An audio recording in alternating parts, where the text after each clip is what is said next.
السلام عليكم ورحمة الله وبركاته. ازيكم يا حبايبي؟ عاملين ايه؟ يا رب تكونوا في اسعد حال. قبل ما نبدأ الفيديو نصلي على النبي ونذكر الله. اللهم صل وسلم عليك يا حبيبي يا رسول الله. اللهم بارك في اي حاجة بنعملها. اللهم بارك في اي حد يحط لايك ويشترك في القناة. روائح الشتاء الحلوة ظهرت بقى كده، من اللبن الحلو واللبن اللي بيبقى كامل الدسم.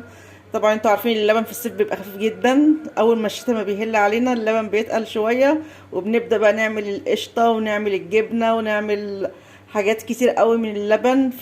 نستنهز فرصة اللبن اليومين دول حلو. هنعمل مع بعض فيديو جميل جدا النهاردة، فيديو الخير دون. بنطلع منه خير كتير قوي من اللبن.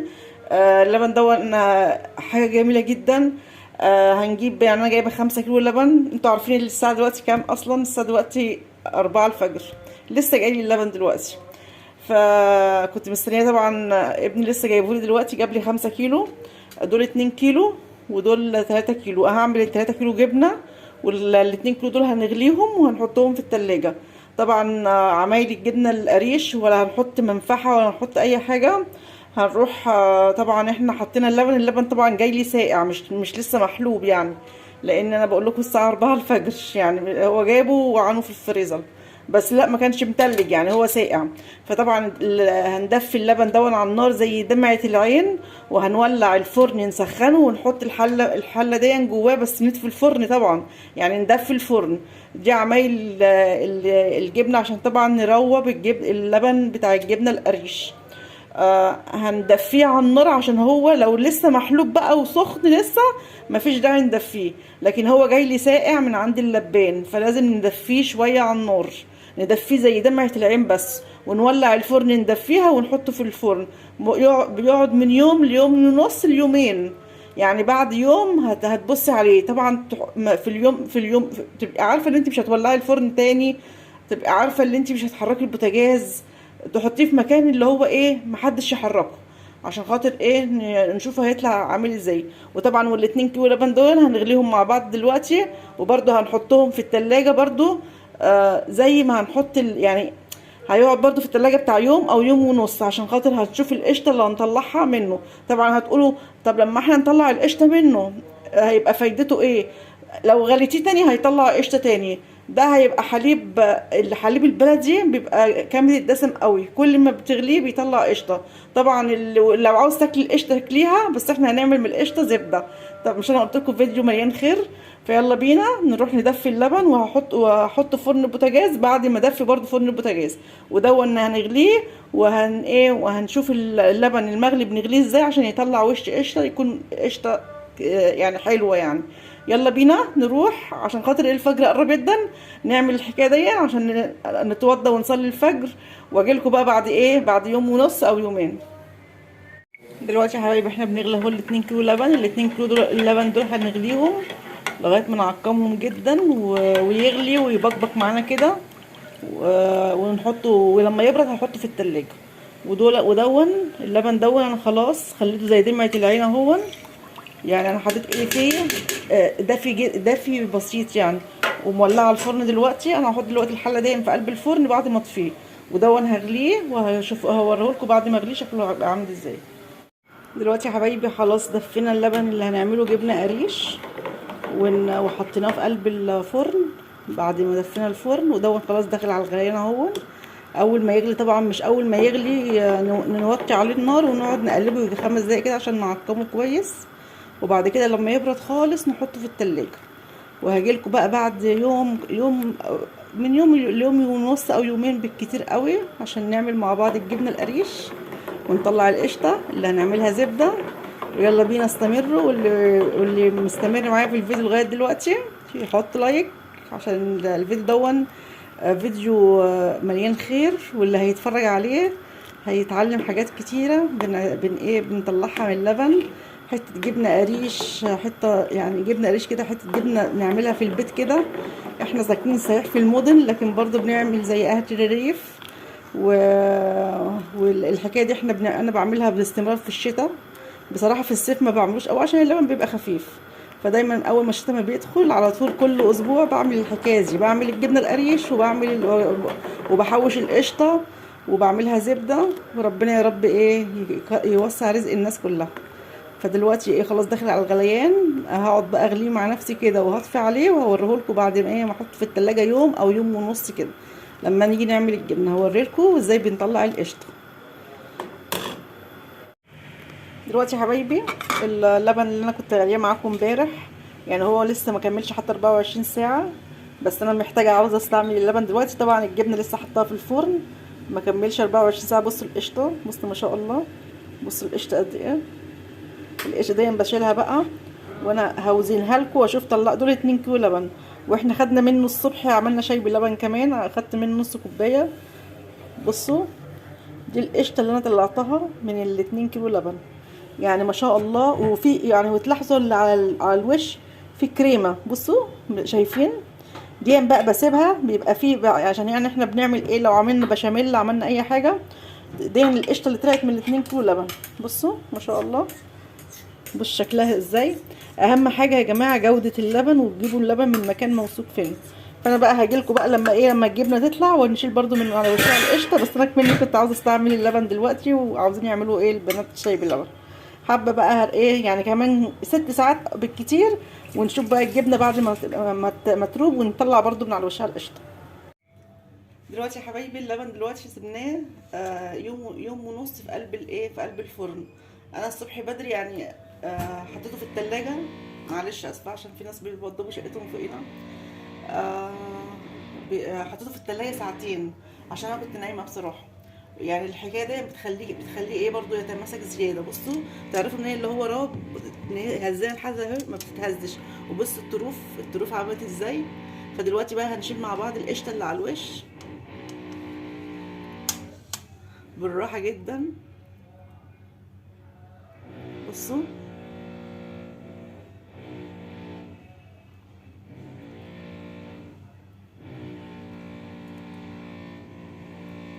وهنجيب طبعا طبق يكون جنبنا.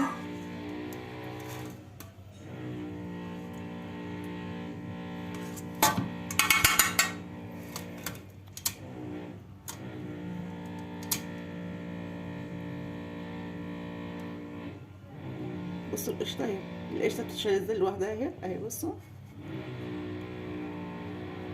ممكن تشيلها بايديك وممكن بالمعلقه. فانا بقى هشيلها كلها وهوريكم هنعمل ايه الخطوه الجايه. دلوقتي يا حبايبي خلاص طلعنا القشطه اهو من على الوش اهي، ما شاء الله طلعت يعني حبه قشطه حلوين. هنحطها بقى في التلاجة، واللبن اهو اللي ربى اهو. هنجيب بقى ايه مصفى اهي وتحتيها طبق، وهنجيب حته قماشه تكون عندك قديمه، فلنه داخليه قديمه، طرحه قديمه بيضه، تكون يعني قطنيه، تعمليها دايما للجبنه يعني. ونحطها كده في المصفى وهنسقط بقى ايه الجبنه فيها. بصوا الشرش بقى اللي هينزل منها وعمال يطرطش.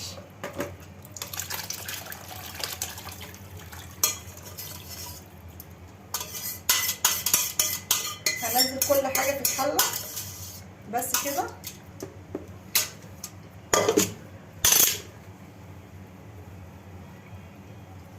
وهنروح بقى ايه ماسكينها كده. طبعا احنا بنعملها من غير حصيره، يعني بص اللي عنده حصيره بيحطها في حصيره. هي كده بقى هتقعد بقى تنزل الشرش بتاعها. طبعا الشرش دون في ناس يعني اول الشرش دون بروح واخداه بعمل منه معجنات. يعني مثلا ايه اهو عمال ينزل اهو دون هروح حطاه في قلب طبق في قلب كيس في الفريزر. لما نكون بنعمل معجنات بيتزا كده هو بيتعمل بيه بيخليه طعمه تحفه تحفه تحفه، لان الشرش دون عباره عن ده كالسيوم من اللبن، يعني فيه قيمه غذائيه وبيطلع المعجنات جميله جدا. فدي طبعا هنسيبها في حدود ايه يعني هتنزل بقى وتبقي حاطه صينيه كده عشان ما تدهوليش الدنيا. وطبعا ايه تبقى عامله حسابك اللي هتنزل شرش لسه كتير. فالشرش بقى اللي هينزل بعد كده انا ما بستعملوش في حاجه بصراحه، عشان انا ما عنديش مش تحط ببلاص بالحاجات دي. بس الشرش اللي هو لسه نازل اهو، بصوا لونه عامل ازاي دون بعينه للمعجنات.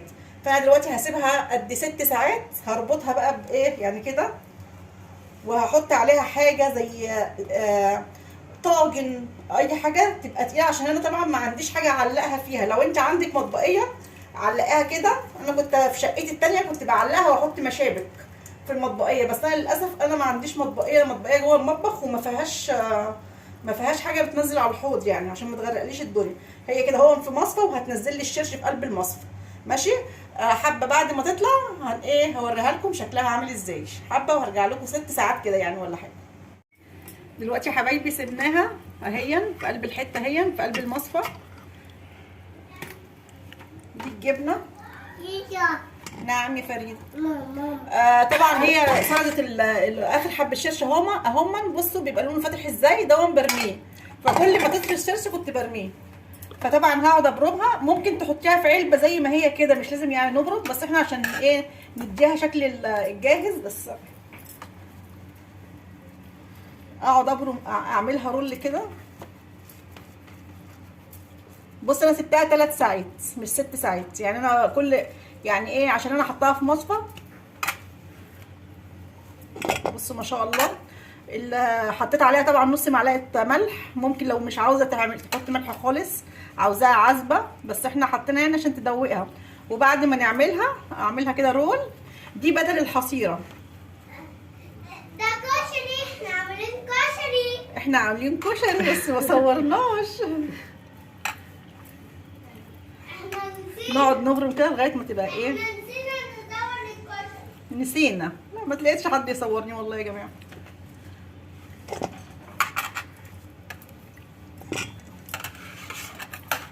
يعني نقعد بقى تفنني فيها بقى كده بقى، تطلعيها بقى عشان نعمل بقى جبنه قريش بقى دوبل كريم. الجبنه دي بتتباع ب 60 جنيه في السوق. انا جايبه لبن كله 5 كيلو لبن ب 75 جنيه. وهوريكم كميه القشطه اللي طلعتها من الجبنه ومن اللبن اللي انا غليته. واللبن عملنا منه رز بلبن. عملنا منه شاي بلبن.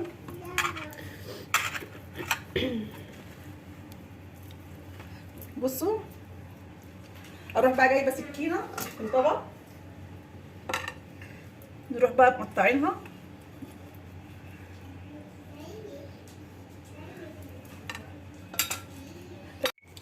عملتها بقى رول يا حبايبي. هنقطعها بقى بالسكينه. بصوا بصوا يا جماعه. هي طبعا لسه طريه بس مش قوي يعني، انا عامله زي الزبده كده حسب الخرطه. حاضر خلاص. وهرصها بقى في اطباق وهوريها لكم منظرها عامل ازاي. دلوقتي يا حبايبي قطعنا الجبنه القريشه اهي. ما شاء الله طلعت 7 خرط يعني. دول بتاع كيلو وربع جبنه قريش. ودول بقى اخر حته بقى فاضل بقى. بصوا انا عاوزه اوريكم بس منظرها. جبنه كريمي والله العظيم تحفه. طعمها زي الجبنه الكيري اللي بنعملها في العلب دي. انت القطه اللي في انت بتري نام كلي ماما. بصوا جدي اما اكل جدي. فبصوا يعني انا قطعتها. ممكن تحطيها في علبه من غير ما تقطعيها. لو انت عاوزه بقى شكل زي الحصيره ممكن تجيبي بقى بصوا الشوكه. بصوا تعملوها مخططه كده. بصوا بتتخطط كده اهي. طبعا دول بصوا بقت منظرها زي ما يكون عاملينها على حصيره بالظبط. انا طبعا هحطها في التلاجة لمده ساعتين تنشف شويه لانها دوبل كريم. وبعد كده هحطها في علبه بغطا وهحط في جواها قرن فلفل اخضر يديها بقى ريحه الجبنه بالفلفل كده او زيتونيه كده يعني. طبعا دول ال2 كيلو لبن اللي احنا غليناهم بس احنا شربنا منهم يجي ربعهم كده شاي بلبن. انا طلعت من دول القشطه دي وطلعت من اللبن ال3 كيلو القشطه دي. دول 400 جرام قشطه ودول 140 جرام 135 جرام قشطه. يعني دول مطلعين لي 135 جرام. دول 400 جرام او 380 بالظبط يعني. فانا دلوقتي دول بقى انا هعملهم زبده. بس انا محوشه قشطه ثانيه كتير لسه مطلعاها من الفريزر اهي. بصوا انا بحوشها اهي. القشطه دي انا بحوشها. فانا هحط دي على دي. هاتي يا فريده. وهنعملها مع بعض زبده.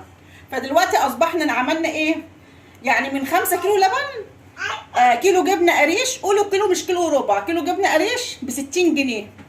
طلعت قشطه 500 وحاجه جرام. واللبن 2 كيلو زي ما هو. يعني انا طلعت حق اللبن وزياده عليه القشطه اللي انا طلعتها. وشربنا اللبن وجبنا جبنه قريش وعملنا زبده. فانا دلوقتي بقى هسيب حبه كده لانها متلجه جدا تفك. واعملها مضرب البيض او بعجان. انا ما عنديش عجان طبعا. لا اما بايدك لو ايدك حلوه كده وقويه كده، لكن انا ايدي طبعا تعبانه، فانا هعملها بالمضرب وهوريكم منظر الزبده شكلها هيبقى عامل ازاي. عملنا مع بعض الجبنه القريش والقشطه، نعمل بقى الزبده. يلا بينا. دلوقتي يا حبايبي وصلنا بقى في المرحله الاخيره بصوا انا باكل كشري توته بتاكل كشري وايديها يعني متعوره. دي القشطه اللي طلعناها من 5 كيلو لبن، مطلعه لي ازيد من نص كيلو قشطه. ودي القشطه اللي انا كنت محوشاها في الفريزر، فكت اهين، وانا هحط دي على دي وهضربها بقى بالمضرب، لان طبعا لو عاوز تعمليها بايديكي لو عضلاتك حلوه كده اعمليها، او باللي هو العجان ده. فطبعا انا هعملها مع نفسي وهوريها لكم بعد ما اعملها وخدت مده قد ايه بالمضرب، وهوريها لكم المنظر النهائي. دي المرحله الاخيره في الفيديو. يلا بينا. اهو يا حبايبي بضرب اهو بالمضرب، لسه دلوقتي اول دقيقه، وبصوا بقت كريمه اهي. يعني اول مرحله في عمايل القشطه الزبده نحولها لزبده بنعملها بالمضرب اهي او بايدك بتبقى كريمي اهي. ودلوقتي اهي يعني ولو ما طلعتش منك حطيها في الفريزر شويه، حطي الطبق في الفريزر شويه. يعني لو لقيتها كده قعدتي 5 دقايق ما حسيتيش بتقدم، حطيها في الفريزر شويه، بتبقى عاوزه تسقع شويه يعني.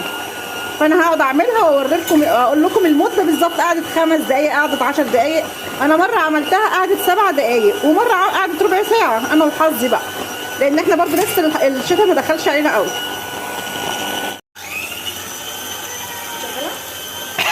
بصوا يا حبايبي خلاص اهو الخض بدأ يطلع اهو.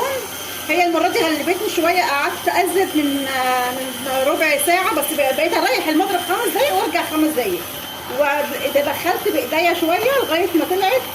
حتى اولادي بقى يقولوا لي يا ماما انت معذبه نفسك ليه؟ قلت لهم ليه يعني كل مره بتطلع، بس اكمني برضو الجو لسه حر، يعني الجو برضو ايه لسه ما سقعش قوي، فعشان كده غابت مني شويه. فاللي فيه حل يعملها بايديه، يعني بالايد اسرع بصراحه. او العجان تحفه، انا هشتري عجان، لا حطيتها في دماغي خلاص لما اقبض الجمعيه ايه هشتري عجان، بس قول ايه بس تقبضني الاسم الجميل. بصوا كده خلاص، بصوا لبن الخض طلع اهو. هاتيلي بقى كده يا ايوه، هسند بس المضرب عشان اوريهم. اهم لبن الخض اهو طلع. بصوا اللبن ده اسمه لبن خض. هنروح بقى ايه، ما تقرفوش انا مصبين ايديا، هنروح بقى ماسكينها مقبصينها كده، مقبصينها اهو. هم الفلاحين بيعملوا كده، يعني احنا يعني بص نقعد نعصر فيها ننزل منها اي لبن.